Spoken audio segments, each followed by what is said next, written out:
నమస్తే, welcome back to Suman TV. Present మనతో పాటు ఉన్నారు 100x Vasu, modern mind motivator and modern mind happiness coach. నమస్తే వాసు గారు. నమస్తే నవీన గారు. వాసు గారు, ఇప్పుడు కొంతమంది అంటారు నాకు చాలా తెలివి ఉంది, నేను చాలా ఇంటెలిజెంట్ ఫెలోని, నేనేం పని చేయాల్సిన అవసరం లేదు, నా తెలివితేటలతోటే నేను బ్రతికేయగలుగుతాను, నా తెలివితేటలతోటే నేను సంపాదిస్తానని కొంతమంది ఏ పని చేయకుండా ఉంటారు. మరి నిజంగా తెలివితేటలు ఉంటే సరిపోతుందా, సంపాదన అవసరం లేదా అంటే మీరేం చెప్తారు? మల్టిపుల్ ఇంటెలిజెన్స్ అని ఒక బుక్ ఉందండి. తెలివితేటలను కాసేపు డీకోడ్ చేద్దాం. ఇప్పుడు తెలివైన అంటే బాలసుబ్రహ్మణ్యం గారు ఉన్నారండి. ఎందులో తెలివైన వాళ్ళు? సింగింగ్లో జీనియస్ అంటారు. ఇళయరాజా గారు ఉన్నారు.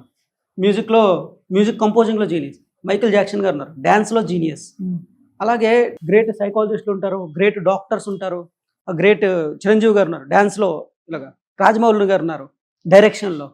అలాగే సైంటిస్టులు ఉంటారు, ఒలింపిక్ ఇది ఉంటారు, ఫుట్బాల్ ప్లేయర్స్ ఉంటారు, సచిన్ టెండూల్కర్ క్రికెట్ ఉంటారు, ధోని. వీళ్ళందరూ కూడా అంటే ఒకళ్ళు బిజినెస్లో తెలివితేటలు ఉంటాయి, ఒకళ్ళు ఏమొచ్చి మ్యాథమెటిక్స్ ఉంటుంది, ఒకళ్ళు మ్యూజిక్ ఉంటుంది, ఒకళ్ళు డ్యాన్స్ ఉంటుంది, ఒకళ్ళు ఏమొచ్చి ఇంకా సైంటిఫిక్, ఒలింపిక్స్, ఇంకా ఏదైనా ఓవరాల్ ఉంటుంది అనమాట.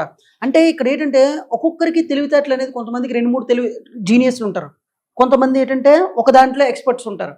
అయితే మన సహజ స్వభావంగా ఏముంటుందంటే, సారీ టు ఇంటరప్ట్ యూ, అంటే తెలివి టాలెంట్ రెండు ఒకటే అంటున్నారా మీరు? లేదు, వేరు వేరు అండి. రెండు వేరు వేరు. ఇక్కడ నాలెడ్జ్ వేరు, టాలెంట్ వేరు, జీనియస్ వేరు. జీనియస్ వేరు. అంటే నాలెడ్జ్ అంటే ఏంటి? ఇది చాలా నాలెడ్జబుల్ పర్సన్లా అంటారు చాలా మంది. అంటే వాడికి ప్రపంచ జ్ఞానం ఉంటుంది. మీరు ఎప్పుడైనా మన హైదరాబాద్లో మన ఇరానీ చాయిల్కి ఎక్కడైనా టీ తాగండి, వాడు మోదీ ఎలా పరిపాలన చేయాలి, టెండూల్కర్ ఎలాగా, ధోని ఎలా క్రికెట్ కొట్టాలి, టీ తాగుతూ సలహాలు ఇస్తాడు. కానీ ఈడి మటుకు ఆడు బేసిక్గా. అన్నా ఇలా చేసుంటే బాగున్నానా అంటాడు. ఈడు ఎప్పుడు క్రికెట్ బ్యాట్ పట్టుకొని ఉండడు. అన్నా ఆడు ఇలా చేసుంటే బెటర్, లేదంటే ఇలా చేసుంటే బెటర్, మన రేవంత్ రెడ్డి గారు ఇలా చేసుంటే బెటర్, కేసీఆర్ ఇలా చేసుంటే బెటర్, జగన్ గారు లేదంటే పవన్ కళ్యాణ్, ఇది మామూలుగా చంద్రబాబు ఇలా చేసుంటే బెటర్ అంటాడు. ఇది కనీసం కార్పొరేటర్గా కూడా ఎప్పుడు పోటీ చేసి ఉండడు. అంటే తన పని తను మానేసి ఎదుటి వాళ్ళకి సలహాలు ఇస్తూ ఉంటాడు అనమాట. అందులో ఆనందం ఉంటుంది అడికి. లాస్ట్ వెళ్ళిపోయేటప్పుడు నా టీకి డబ్బులు ఇచ్చా అంటాడు. అది తెలివి. అదే డబ్బులు ఉండవు కదా, ఆడు ఏ పని చేయాలి దాని మీద పెట్టకంటే ఇవన్నీ పెడుతున్నాడు. ఆడికి ఏ తెలివి ఉంది? దిక్కుమాలిన తెలివి ఉందనమాట. కొంతమంది చూడండి, వాడు ఒక ₹1,00,000 సంపాదిస్తుంటాడు, కానీ ఎవరైనా మా ఇంటికి వెళ్తే ఏమి ఇస్తారు, మీ ఇంటికి వెళ్తే ఏం తెస్తారు, ఇదే మెంటాలిటీ. అరే ఇప్పుడు మన దాంట్లో ఎంత తెలివైన నోడరా, డబ్బులు రూపాయి ఖర్చు డబ్బులు ఖర్చు పెట్టకపోవడం తెలివితేటలా? అలానే అంటారు. అంటే పక్కోడు లిఫ్ట్ ఎక్కేసి పక్కోడు అన్ని వాడేస్తే అది తెలివా? దిక్కుమాలిన తెలివి అంటారు అది. నువ్వు వీలైతే ఇంకొక 2 లక్షలు సంపాదించి నువ్వు లగ్జరీగా ఎంజాయ్ చేస్తూ, వీరైతే అది మిగతాది బ్యాంకులో దాచుకో, అది కదా అసలేం తెలివి. ఇక్కడ ఏంటంటే నాలెడ్జ్ ఉంటుందండి, నెక్స్ట్ ఏంటంటే టాలెంట్ ఉంటుంది, తర్వాత జీనియస్ ఉంటుంది. అంటే నీకున్న నాలెడ్జ్ని టాలెంట్గా మార్చి ఆ టాలెంట్ ఉన్న వాళ్ళు ఏదో ఒక ప్రోడక్ట్గా ఉపయోగించాలి. మీకు ఆర్జీవి గారి దాంట్లో ఒకటి ఉంటుంది, ఆయన నాకంటే తెలివైనోడు ఎవడైనా ఉన్నాడంటే ఒకరు ఉన్నారో ఆయన ఫ్రెండ్ అని చెప్తారు. కానీ నేనేమంటున్నా, ఆర్జీవి గారే తెలివైనోడు. ఎందుకు చెప్పనా అంటే, నీ దగ్గర ఉన్న నాలెడ్జ్ని నువ్వు ఏదో ఒక ప్రొడక్ట్ రూపంలో బయట పెడుతున్నావు కదా. సినిమాలు తీయడమో, లేదంటే ఏదైనా కనిపెట్టడమో, ఏదైనా చేయడం అనేది ఒక ప్రొడక్ట్ రూపంలోగా మార్చలేనిది ఏదైనా ఒక క్రియేట్ చేయాలి. ఆ తెలివి ఎంతున్నా వేస్టే అంటాను నేను. అది తెలివే కాదు, జస్ట్ నువ్వు చెప్పుకోవడానికి తప్ప. సో మన మనసు అంటే ఏంటి? వివిధ రకాల ఐడియాస్ని అన్ని గ్యాదర్ చేసుకుంటుంది. ఆ గ్యాదర్ చేసుకున్న దాన్ని నువ్వు అది ఆ టాలెంట్గా మార్చుకొని నువ్వు దాన్ని బయట పెట్టాలి. దాంతో ఏదో ఒకటి క్రియేట్ చేయాలి. క్రియేట్ చేయకపోతే అది ఎంత తెలివి ఉన్నా వేస్టే. సో చాలామంది ఏంటంటారంటే, నాకు తెలివి ఉంది కానీ నేను డబ్బులు సంపాదించలేకపోతున్నాను అని అంటారు. అవునా? నీకు అన్ని తెలివి ఉంది కానీ మనీ మేకింగ్ తెలివి లేదు. ఎవరైనా నా దగ్గరికి వచ్చి చాలా నేను అనుకుంటే కోట్లు సంపాదించగలరు, కుక్కను కొడితే డబ్బులు వస్తాయి, ఇలాంటి ఫర్ మాట్లాడుతుంటారు. బాబు, నువ్వు వేరే దాంట్లో నువ్వు తెలివైనడే, కానీ డబ్బు సంపాదించడానికి వేరే తెలివి ఉంది. దాన్నే కన్విన్సింగ్ స్కిల్ అంటారు, దీన్నే క్లోజింగ్ స్కిల్ అంటారు. నిజంగా చాలా మంది మీరు అన్నట్టుగా ఇంటెలిజెంట్ ఉంటారు, చాలా తెలివి ఉంటుంది, కానీ నిజంగా మనీ మేకింగ్ చేయలేరు వాళ్ళు. అంటే ఒక బిజినెస్ పెట్టినా ఫెయిల్ అయిపోవడము, ఏదైనా చేసినా కూడా మనీ వాళ్ళ చేతికి పోవడం తప్ప వచ్చేది ఏమి ఉండదు, మిగలదు కూడా ఏది. ప్రాక్టికల్ ఎగ్జాంపుల్ చెప్పనా? చాలా మంది మంచి గోల్డ్ వేసుకుని వస్తారు, 10th క్లాస్ కూడా నేను తక్కువ చేసి మాట్లాడలేదు. వాళ్ళ కింద ఎవరెవరు పనిచేస్తారు చేసిన?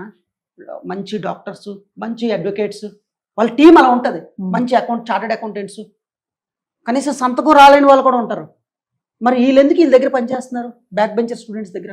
ఎందుకంటే వీళ్ళు తెలివి ఏంటి చెప్పనా? Deal closing. ఏంటండి? డీల్ క్లోజింగ్, కన్విన్సింగ్ స్కిల్ అనమాట. మీ దగ్గర 10 కోట్లు ఉంది, 10 కోట్లు అక్కడ పెట్టు, నీకు ఒక 2 కోట్లు ప్రాఫిట్ వస్తుంది. కన్విన్స్ చేస్తారు వాళ్ళు.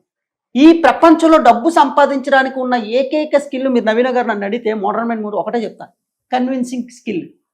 మీ దగ్గర కన్విన్స్ చేయాలి. కన్విన్సింగ్ దాన్ని క్లోజింగ్ స్కిల్ అంటారు. నా 100x క్లాసెస్ చెప్తుంటా. నువ్వు ఒక వ్యక్తిని కన్విన్స్ చేసి క్లోజింగ్ చేసావు అనుకోండి, నీ డెసిషన్ ఓకే చేసిన అనుకోండి, నువ్వు కోటీశ్వరుడు అయిపోయినట్టే, నువ్వు డబ్బు సంపాదించి వచ్చినట్టే. నువ్వు అది ఎంత 1 to 10లో ఎంత పర్సెంటేజ్ చేస్తున్నావు దాన్ని బట్టి నీకు డబ్బు వచ్చేది ఉంటుంది. నువ్వు ఎవరిని కన్విన్స్ చేయలేకపోతున్నావు అనుకోండి, నీకు డబ్బు సంపాదించే స్కిల్ తక్కువ ఉంటుంది. ఇక్కడ డబ్బు సంపాదించాలంటే మెయిన్ కన్విన్సింగ్ స్కిల్ రావాలన్నమాట. ఎదుటివాడు నీ మాట చేసి ఓకే చేసేయాలి. మీరు మిర్చి సినిమాలో ప్రభాస్ని అనుష్క గారు ఒక మాట చెప్తుంటారు, చూడగానే ఏమున్నాడు అని అంటారు, అంటే ఆటోమేటిక్గా ఆమె కన్విన్స్ అయిపోయింది.